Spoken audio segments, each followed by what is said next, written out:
बेटा आज हम लोग देखेंगे characteristic of long form of periodic table. तो यहाँ पे थोड़ा सा चर्चा किया जाए तो जैसा पिछले लेक्चर पे हम लोग चर्चा किए थे कि long form of periodic table क्या है, डिजाइन किए थे उसको, उसके बारे में समझाए थे और वहाँ पर बताए थे कि long form of periodic table में 4 ब्लॉक हैं, एस, पी, डी और एफ ब्लॉक। तो एक एक ब्लॉक की थोड़ा सा जनरल चर्चा कर लें। यहाँ पर S block,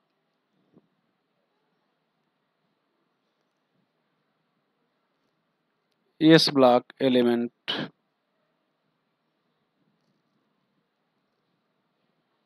S block element. यहाँ पर ध्यान दें, यहाँ पर एस ब्लॉक की अगर हम लोग चर्चा कर रहे हैं तो ये एस ब्लॉक देखें, ये 1 2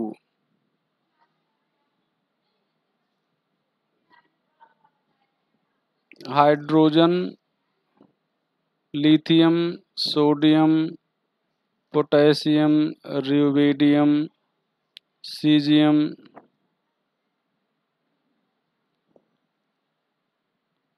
francium,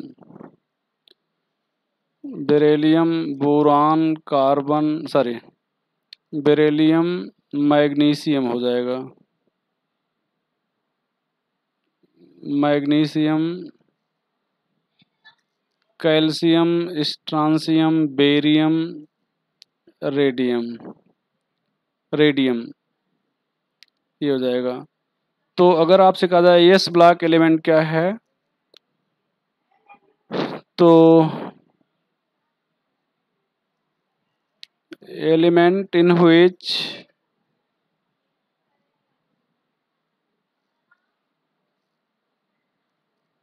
during electronic configuration last are differentiating electron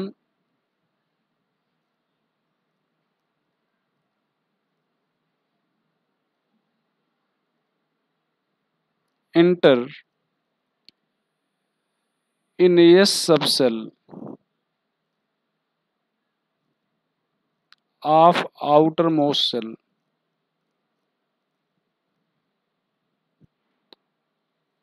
तो ऐसा एलिमेंट जिसका लास्ट इलेक्ट्रॉन या डिफरेंशिएटिंग इलेक्ट्रॉन बोलते हैं उसी को, तो यहाँ पर डिफरेंशिएटिंग इलेक्ट्रॉन या last electron outermost shell के एस सब सेल में इंटर करता है, उसको हम लोग क्या बोलते हैं भैया, एस ब्लॉक एलिमेंट बोलते हैं। यहाँ पर इलेक्ट्रॉनिक कन्फिग्रेशन बोला जाए, इलेक्ट्रॉनिक कन्फिग्रेशन NS122 हीलियम, यहाँ पर अच्छा हीलियम की चर्चा भी नहीं करें, it include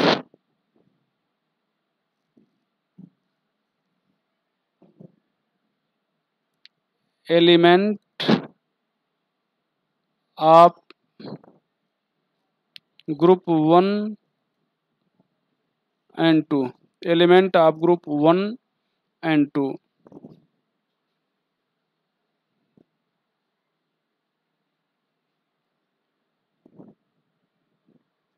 it includes element of group 1 and 2। यहाँ पर ध्यान दें, includes element of group 1 and 2। Helium is S block element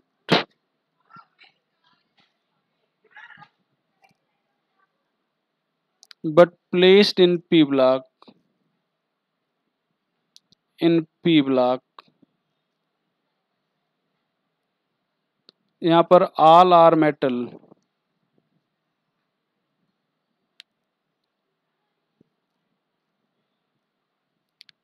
except hydrogen gas, cesium and francium are liquid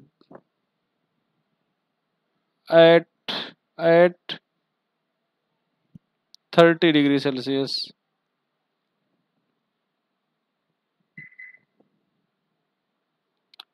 francium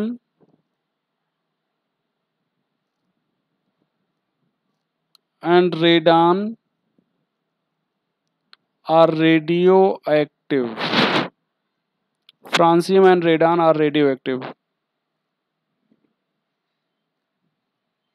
Francium is liquid,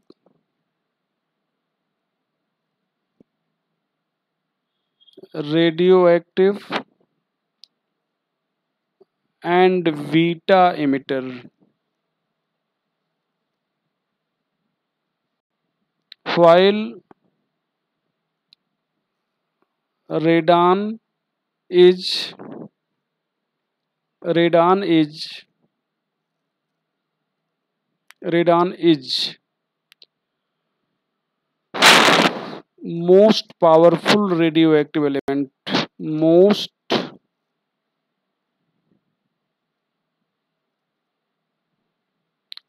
powerful radioactive element.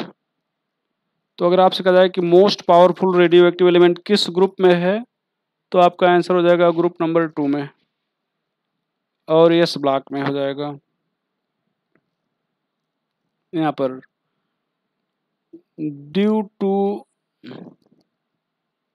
Less ionisation energy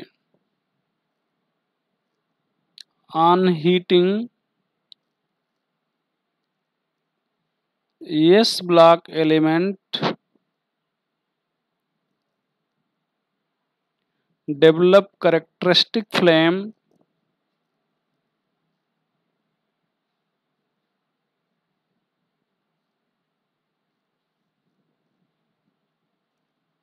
characteristic color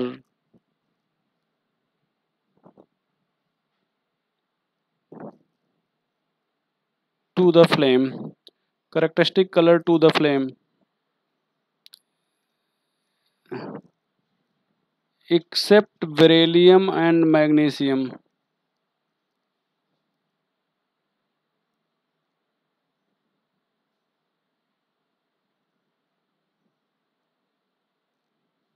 due to high ionisation energy, तो low ionisation energy के कारण ये character develop कर रहे हैं, मतलब colour develop कर रहे हैं। बेरिलियम और मैग्नीशियम का कलर डेवलप नहीं कर रहे हैं, इसका मतलब इनका क्या है, आयोनाइजेशन एनर्जी क्या है भैया, ज़्यादा है।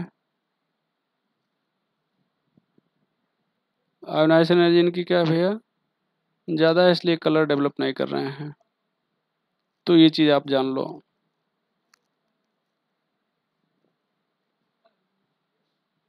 ये चीज़ हो जाएगा। चलो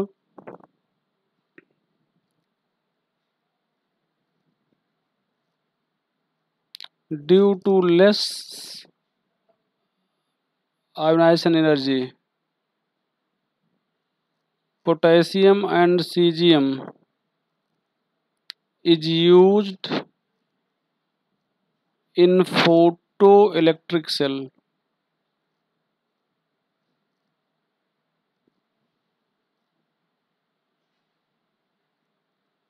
Used in photoelectric cell.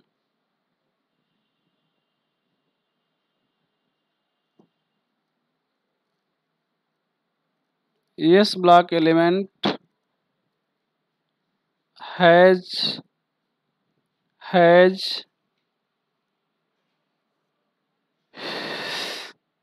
fixed valency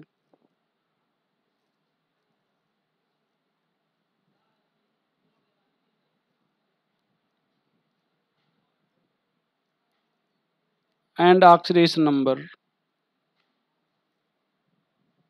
Fixed valency and oxidation number.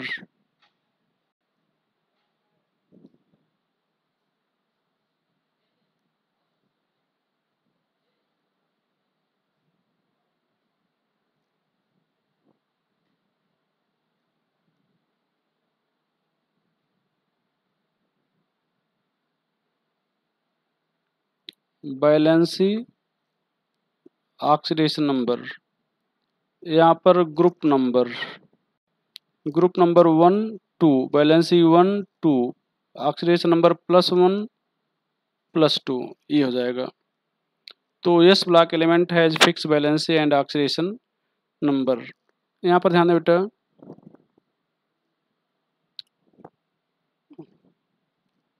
when yes block element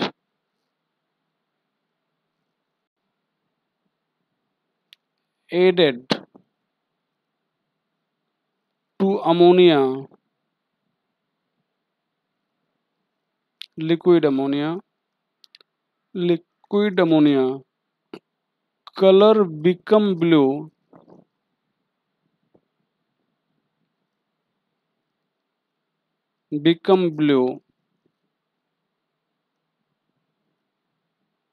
due to ammoniated electron,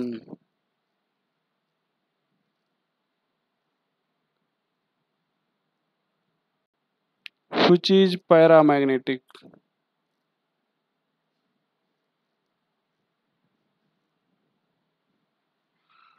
But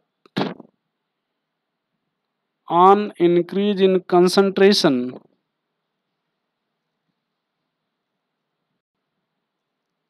due to cluster of ammoniated electron,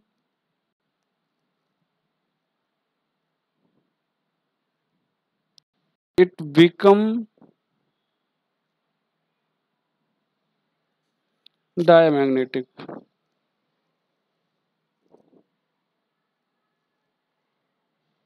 Diamagnetic.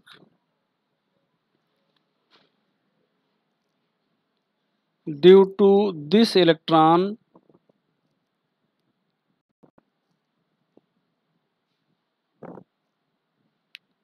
ammonia solution become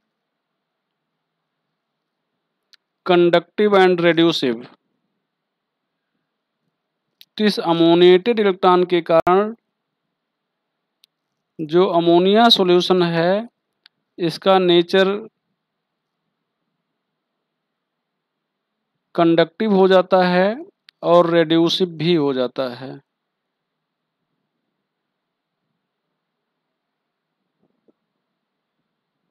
यहाँ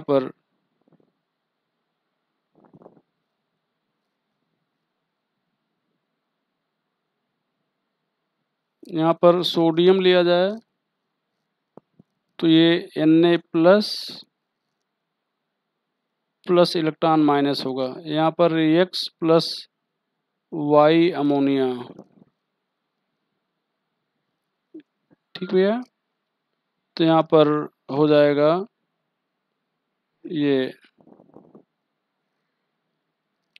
Na, यहाँ पर ammonia, यहाँ पर X, ये plus हो जाएगा plus E ammonia Y, यहाँ पर माइनस हो जाएगा।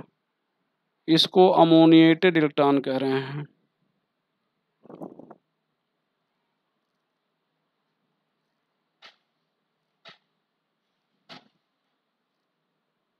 Ammoniated electron paramagnetic.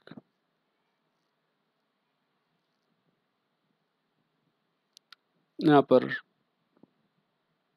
Most reducing element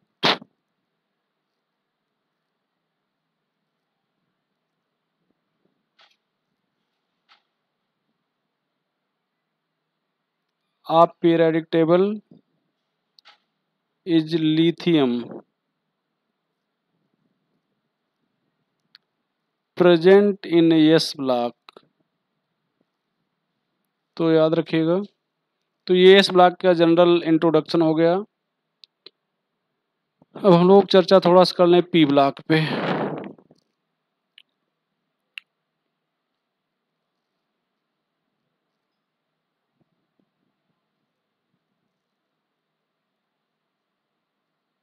P block element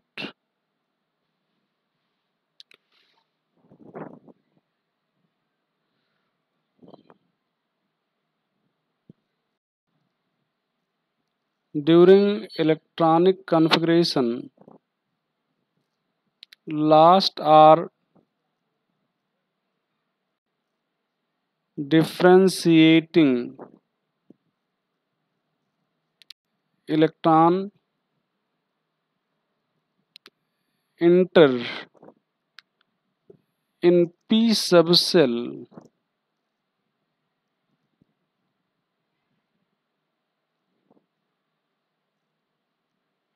of outermost cell. p subshell of outermost cell. Electronic configuration NS2 NP125 6 NS2 NP126 हो जाएगा। यहाँ पर ध्यान दें,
ये हो जाएगा। यहाँ पर helium, neon, argon, krypton, xenon, radon. यहाँ पर एल्युमिनियम, गैलियम, इंडियम, थैलियम। यहाँ पर silicon, germanium, tin, lead, phosphorus, arsenic, antimony, bismuth, sulphur, selenium, tellurium, polonium, chlorine, bromine, iodine, astatine. ये पी ब्लॉक एलिमेंट हैं। यहाँ पर बताया गया था कि यहाँ पर सिलिकॉन, जर्मेनियम और आर्सेनिक, टिन, एंटीमनी और ये टेल्यूरियम, पोलोनियम और एस्टाटीन। यहाँ पर आपको बताया गया था ब्रोमीन और यहाँ पर गैलियम।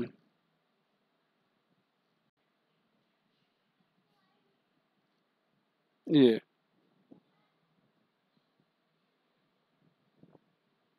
यहाँ पर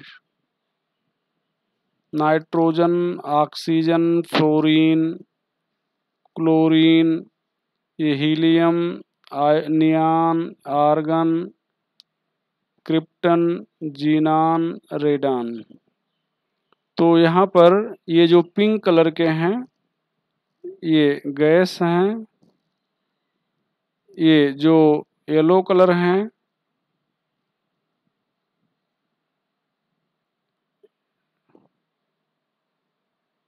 ये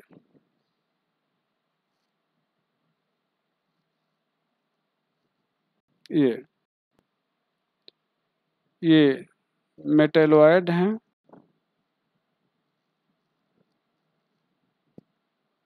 और ये लिक्विड हैं।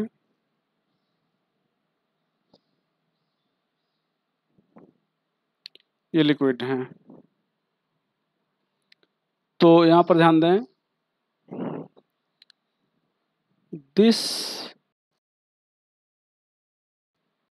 period include, sorry, this block include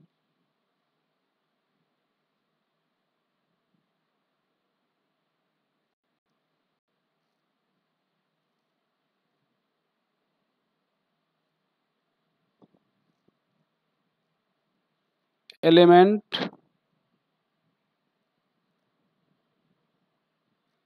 from group number 13 to 18,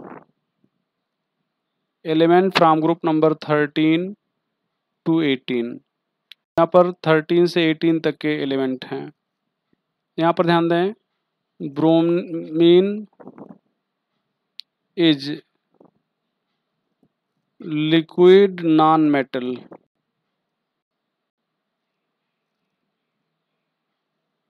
gallium is liquid metal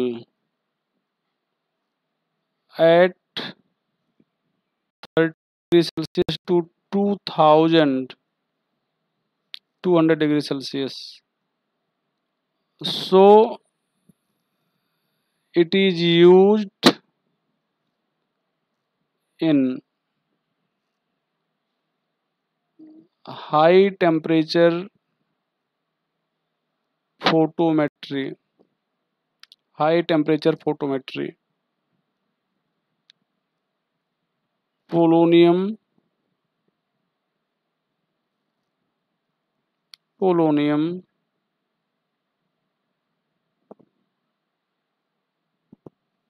statin and radon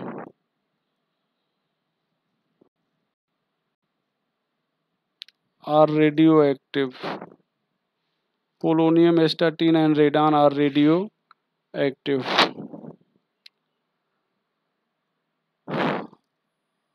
All the metalloid and non-metal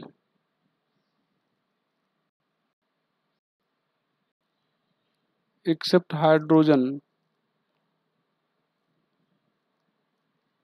is present in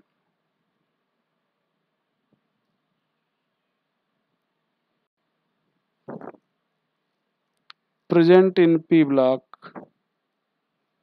Except metalloid and non-metal is present in P block.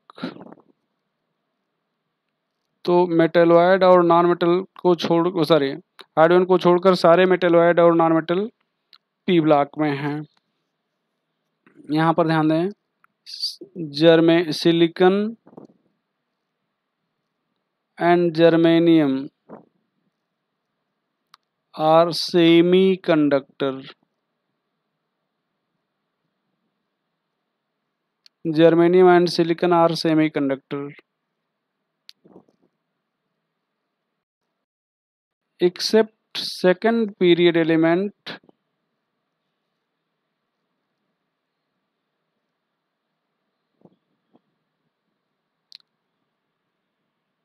other element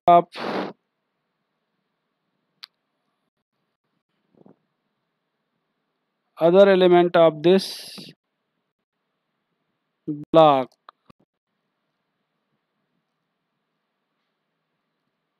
represent variable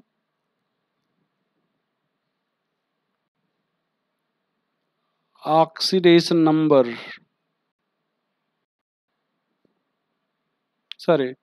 variable valency, oxidation number तो नहीं, oxidation number भी हालांकि है, variable valency.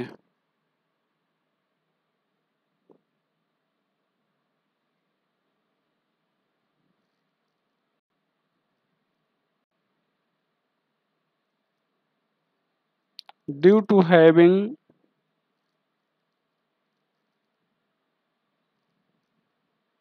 vacant d orbital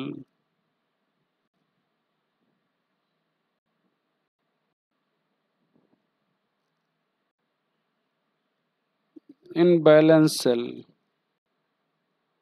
vacant d orbital in valence shell.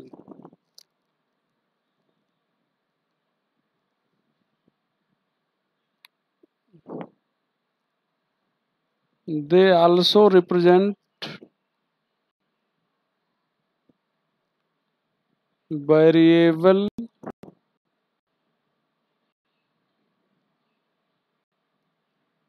oxidation number.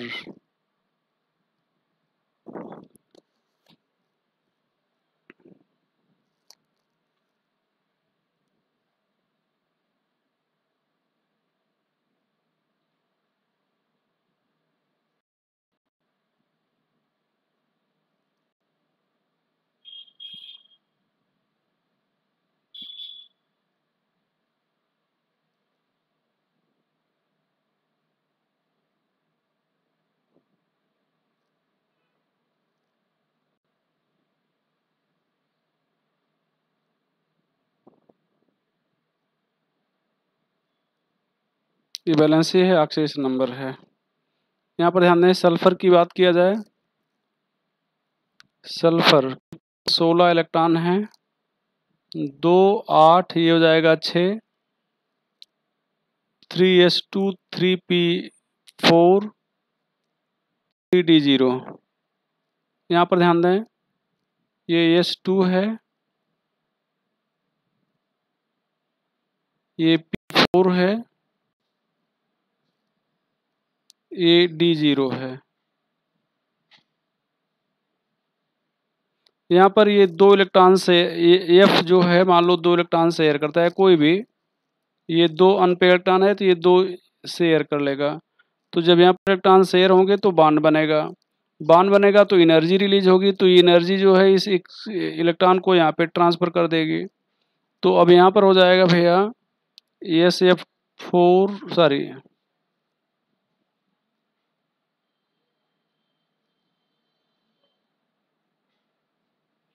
अब ये ध्यान दो, ये 2 इलेक्ट्रॉन फिर से क्या हो गया, अनपेयर्ड हो गया, एक इलेक्ट्रॉन यहाँ पे आ गया।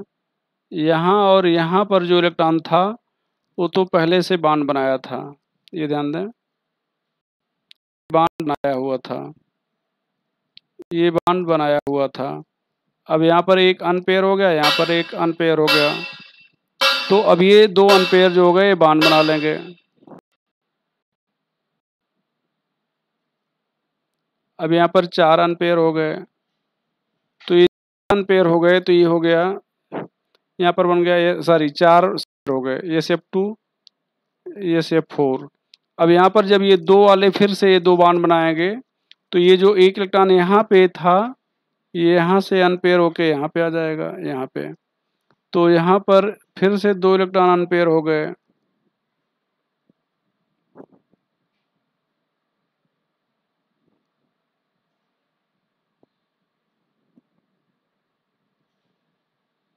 ये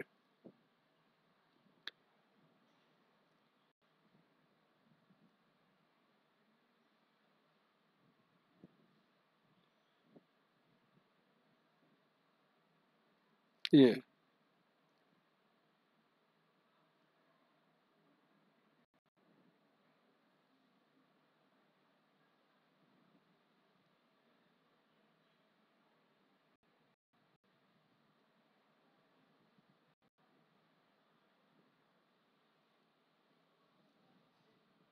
ये सब 6 बन गया, तो वैलेंसी वेरिएबल हो गई, ऑक्सीडेशन भी वेरिएबल हो गया। तो ये हो गया भैया। ये देखा जाए तो P block element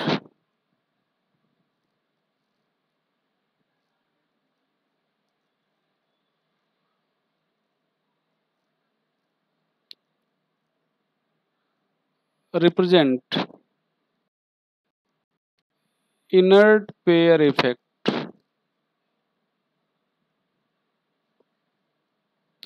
inert pair effect क्या है?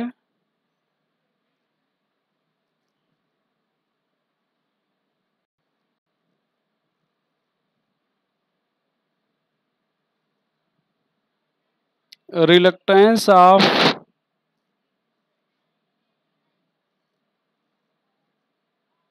NS electron from chemical bond formation. It occurs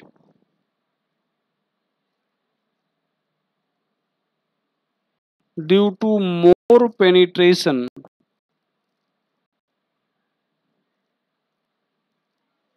effect of NS electron. More penetration effect of NS electron. ध्यान दो, इलेक्ट्रॉनिक कन्फिग्रेशन लोग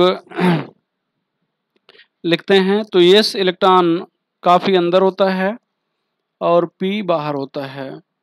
यहाँ पर ध्यान दें, जैसे 1S 2S 2P 3S 3P 4S 3D 4P 5S 4D 5P 6S 4F 5D 6P 7S 5F 7P हो जाएगा। यहाँ पर न्यूक्लियस मान लिया जाए तो पहली सेल हो गई, ये दूसरी सेल, ये तीसरी सेल, ये चौथी सेल, ये पांचवी सेल, ये छठी सेल, ये सातवीं सेल।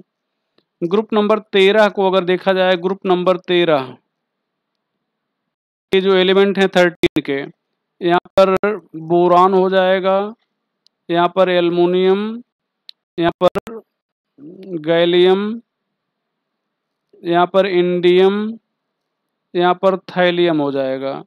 अब यहाँ पर ये 2 और 1 हो जाएगा, यहाँ पर 2 और 1 हो जाएगा, यहाँ पर 2 और 1 हो जाएगा, 2 और 1 हो जाएगा, ये 2 और 1 इलेक्ट्रॉन हो जाएगा। अब ये ध्यान दो, ये न्यूक्लियस मान लिया जाए तो ये ध्यान दो, ये सेल हो गई, यहाँ पर ये यहाँ न्यूक्लियस है, ये दूसरी सेल हो गई, ये तीसरी सेल हो गई, ये चौथी सेल हो गई, ये पांचवी सेल हो जाएगी, ये पांचवी सेल हो जाएगी। अब आप खुद देख सकते हैं कि ये न्यूक्लियस है, इस न्यूक्लियस का जो इफेक्ट यहाँ पर 6p1 पे होगा, वो इफेक्ट उससे ज़्यादा इफेक्ट S पर होगा। तो मतलब S का ये अगर पूरा ऐसे सरफेस मान लें, ऐसे ये ऐसे सरफेस मान लें तो P सरफेस है, जबकि काफ़ी न्यूक्लियस के पास है, मतलब सरफेस से नीचे है। अब अगर इसको 6S को हटा दें, इंडियम वाला लें, तो ये 5P सरफेस पे आ जाएगा और 5S सरफेस के अंदर होगा। गैलियम लें तो 4P सरफेस पे आ जाएगा, 4S सरफेस के अंदर होगा। और एल्युमिनियम लें तो ये S और P एक साथ हैं, बोरान में भी एक साथ हैं। तो यहाँ पर ध्यान दें, तो S इलेक्ट्रॉन न्यूक्लियस के करीब होता है। जैसे मान लो बोरान फैमिली हम लोग ले रहे हैं, ये ग्रुप नंबर 13, तो यहाँ पर जो इलेक्ट्रॉनिक कन्फिग्रेशन होगा NS2NP1 होगा। तो ये जो P इलेक्ट्रॉन है न्यूक्लियस से दूर है और S इलेक्ट्रॉन पास है। तो ये P इलेक्ट्रॉन अगर कई बार ऐसा होता है कि P और S दोनों निकल गए, +3 हो गया, लेकिन अगर P निकला और S नहीं निकला तो ये +1 होगा। तो S नहीं निकला, तो नहीं निकलने का कारण क्या है कि इस पर न्यूक्लियस का इफेक्ट ज़्यादा होता है। तो कई बार ये निकलता है और कई बार नहीं निकलता। तो जब निकल गया तो +3 और नहीं निकला तो +1। अब आप अगर देखें तो यहाँ पर boron, aluminium, gallium, indium, thallium सब एक ही ग्रुप के हैं। ये थैलियम में जो S है न्यूक्लियस के काफ़ी क्लोज है और P उससे काफ़ी दूर है। मतलब यहाँ पर चांस P के निकलने के काफ़ी ज़्यादा है और S के कम है। उसी तरह से अगर हम लोग इंडियम की बात करें तो P के निकलने की संभावना है और S की कम है। गैलियम में P के निकलने की संभावना है और S के निकलने की कम है, लेकिन एल्युमिनियम में दोनों एक साथ निकलेंगे। तो यहाँ पर अगर ध्यान दिया जाए, यहाँ पर हम लोग 13th ग्रुप लिखें तो यहाँ पर boron, aluminium, gallium, indium, thallium ये हो जाएगा। तो ये +3 ऑक्सीडेशन शो करेंगे, ये +1 और 3 दोनों शो करेंगे। अगर हम लोग 14th ग्रुप लिया जाए तो यहाँ पर कार्बन, सिलिकॉन, जर्मेनियम, टिन, यहाँ पर लेड हो जाएगा। यहाँ पर इलेक्ट्रॉनिक कन्फिग्रेशन का होता है NS2 NP2। तो अगर दोनों निकल गए तो +4, तो ये +4 शो करेंगे और ये +4 और +2 दोनों शो करेंगे। ठीक भैया। तो यहाँ पर stability of lower positive tendency to show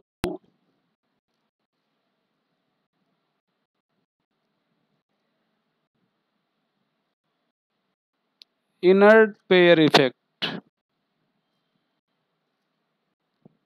increases down the group.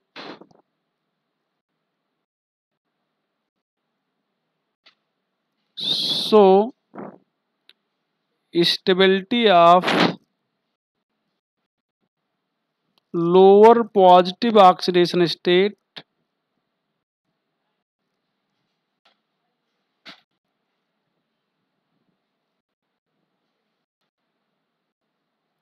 also increases down the group.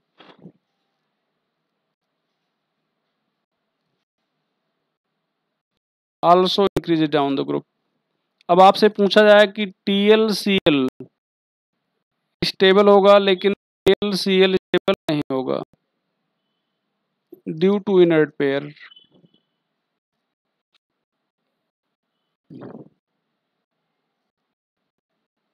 Effect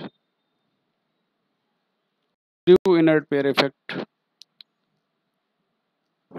TlCl3 AlCl3 से यहाँ पर भी वही due to inert pair effect same हो जाएगा। और अगर पूछा जाए कि जैसे which one show inert pair effect, which one show inert pair effect, कौन इनर्ट पेयर इफेक्ट शो करता है? Boron, aluminium,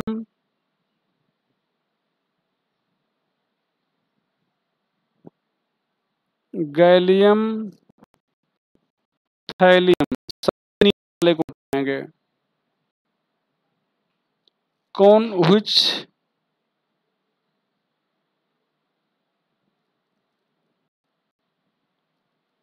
does not show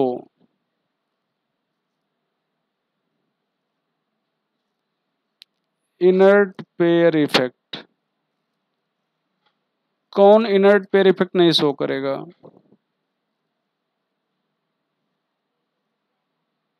यहाँ पर एल्युमिनियम, गैलियम, इंडियम, थैलियम। तो जो सबसे ऊपर वाला होगा उसको बताएंगे कि शो नहीं करेगा। तो हम लोग थोड़ा चर्चा कर रहे थे पी ब्लॉक पे, अब थोड़ी चर्चा हम लोग डी ब्लॉक एलिमेंट पे कर लें। डी ब्लॉक एलिमेंट,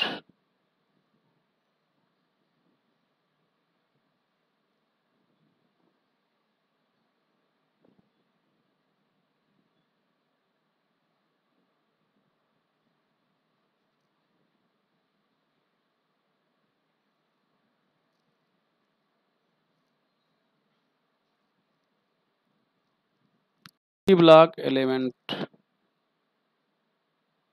यहाँ पर भैया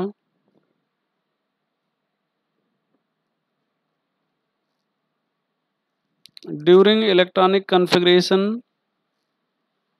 law are differentiating electron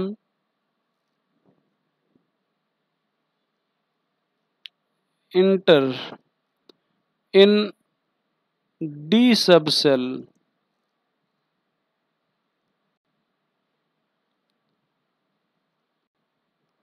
of penultimate cell।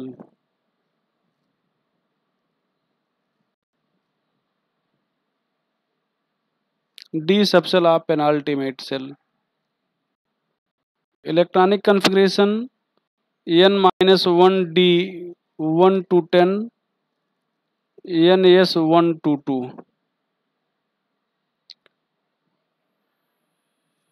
Element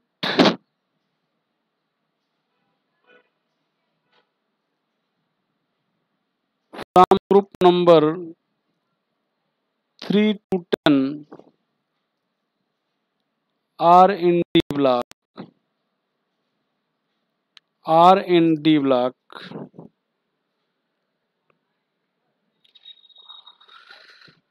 Are in D block.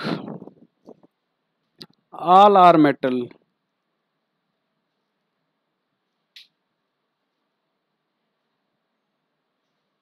Mercury is liquid at room temperature.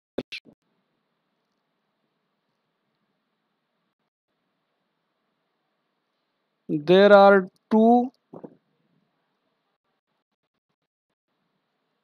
liquid elements in periodic table at room temperature. While at 30 degrees Celsius, 5 liquid elements.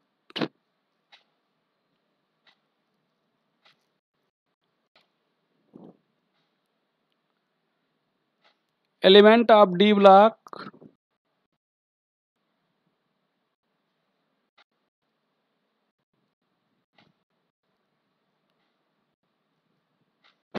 are complex.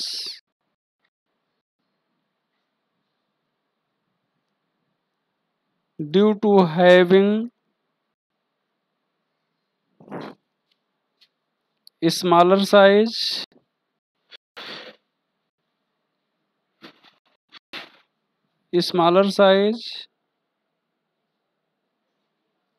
presence of vacant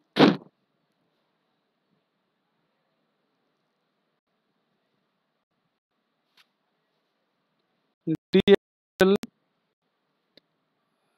and high charge density.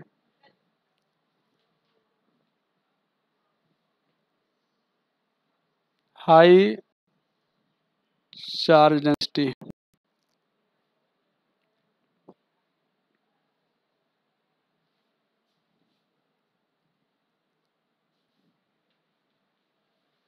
तो ये हो जाएगा भैया। आगे चला जाए। D block element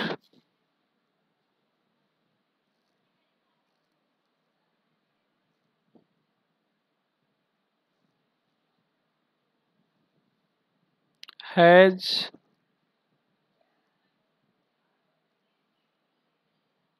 common oxidation number +2, but they represent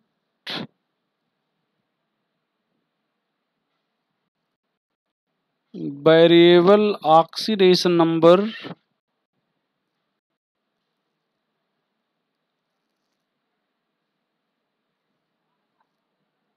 and valency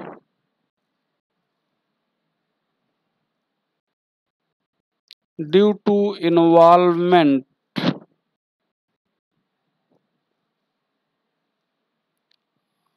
of n-1 d electron also in bond formation.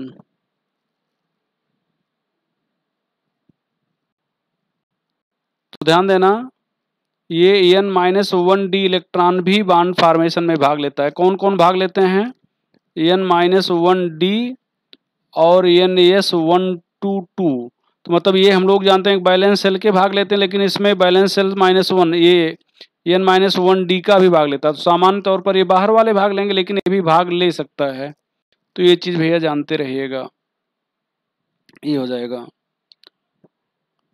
यहाँ पर एक चीज बता दें, क्रोमियम इस फैमिली के सारे, मॉलिब्डेनम, सॉरी गलत बोल रहे हैं, स्कैंडियम, यट्रियम, लैंथनम और क्रोमियम, इनका कॉमन ऑक्सीडेशन स्टेट +3 होता है। ये चीज जानिए।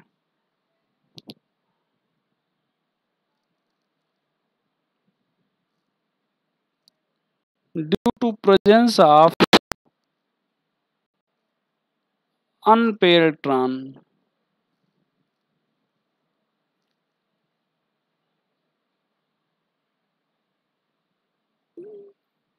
D block element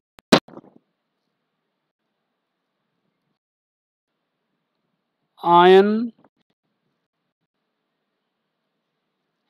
and compound are mostly paramagnetic.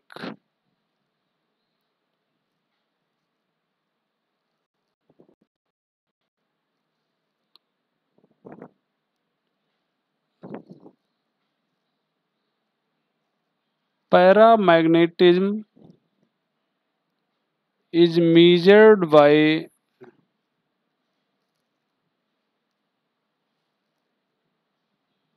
magnetic moment as follow.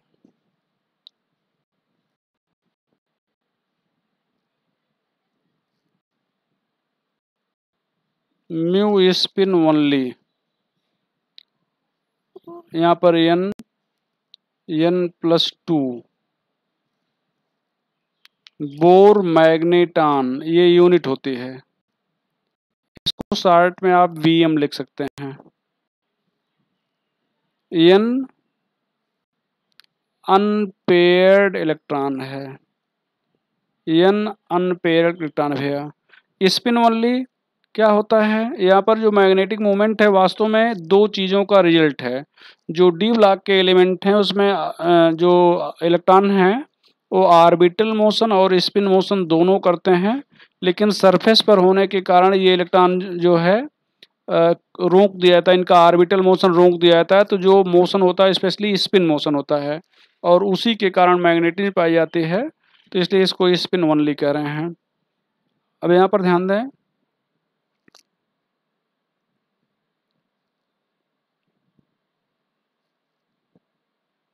यहाँ पर n म्यू 1 2 3 4 5 1.73 bm,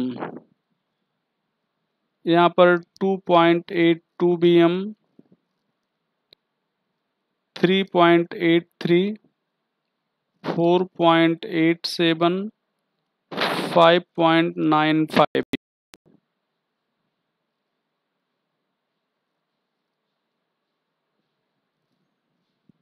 ये इतना हो जाएगा, इतना bm पाया जाएगा भैया।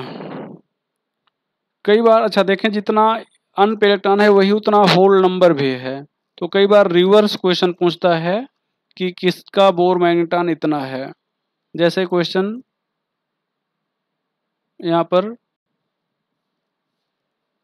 which one of the following has mu equal to 2.82 bm। यहाँ पर भैया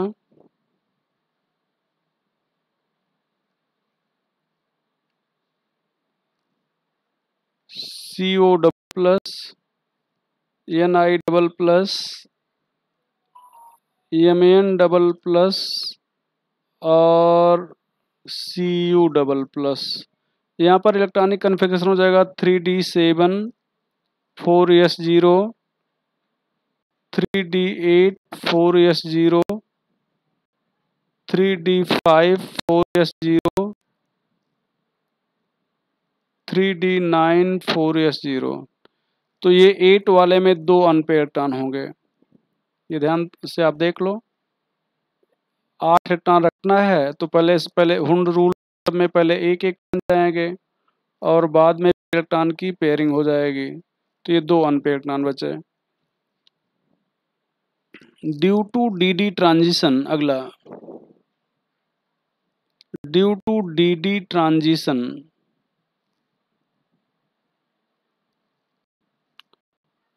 D block element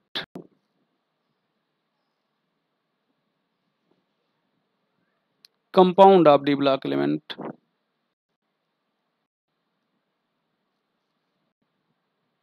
compound of d block element represent colour.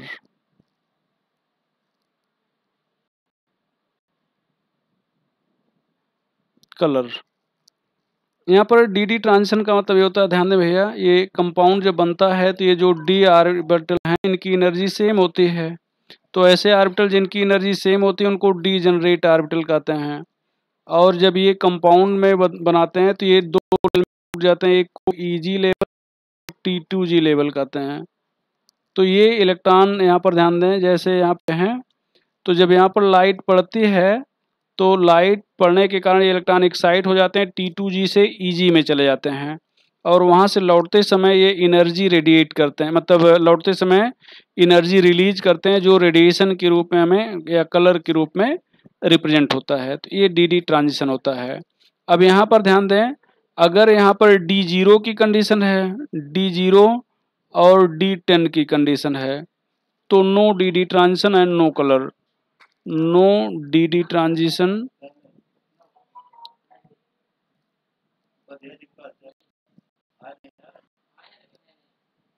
And no colour. तो अगर ऐसी कंडीशन है तो ना तो डी डी ट्रांजिशन होगा और ना तो कलर मिलेगा। क्वेश्चन भैया, which one of the following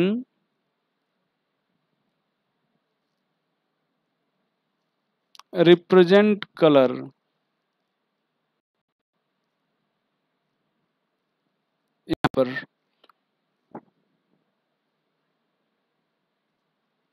यहाँ पर scandium triple plus, zinc double plus, copper plus, copper double plus, ये 3D0, ये 3D10, 3D10, 3D9, ये कॉपर डबल प्लस वाला रिप्रेजेंट करेगा। ये हो जाएगा। एक चीज हम आपको यहाँ पे और बताना पसंद करेंगे, K2Cr2O7 केम4 पर +6 ऑक्सीडेशन नंबर होगा, +7 होगा। यहाँ पर D0 है, यहाँ पर भी D0 की कंडीशन है। ये और होता है और ये पर्पल कलर का होता है। अब भैया क्यों, तो आप कहेंगे ड्यू टू चार्ज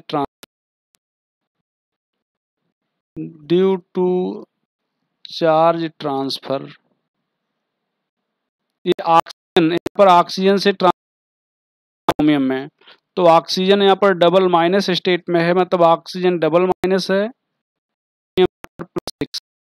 तो यहाँ पर जो सेल होगी, यहाँ पर 10 होगा, यहाँ पर 18 होगा।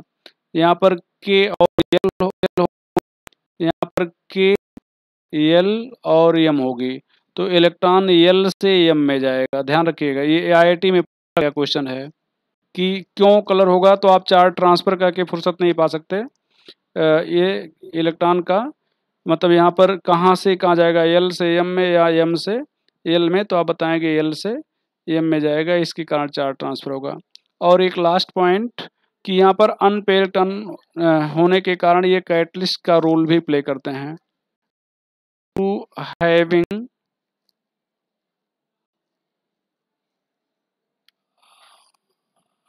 unpaired electron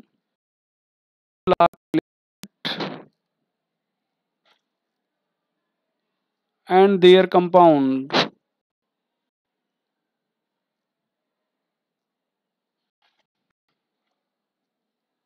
used as catalyst।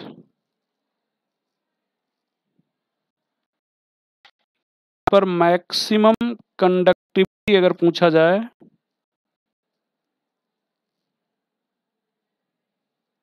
तो सिल्वर की होगी, फिर कॉपर की होगी। मैक्सिमम मैलेबिलिटी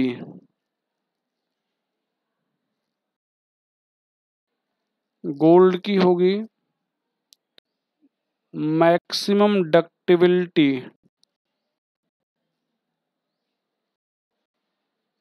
सिल्वर की होगी मैलेबिलिटी सीट में कन्वर्ट किया जा सकता। डक्टाइल का मतलब तार के रूप में खींचा जा सकता। कंडक्टिव चालकता जान ही रहे हो। मैक्सिमम हार्ड टंगस्टन की होगी, कठोरता अधिकतम टंगस्टन की है। इन चीज़ों को भी जानते रहेगा। डी ब्लॉक के बारे में थोड़ा सा चर्चा हुई आज, आगे कल इसके बाद चर्चा होगी एफ ब्लॉक एंड आगे की चीज़ें। ठीक बेटा।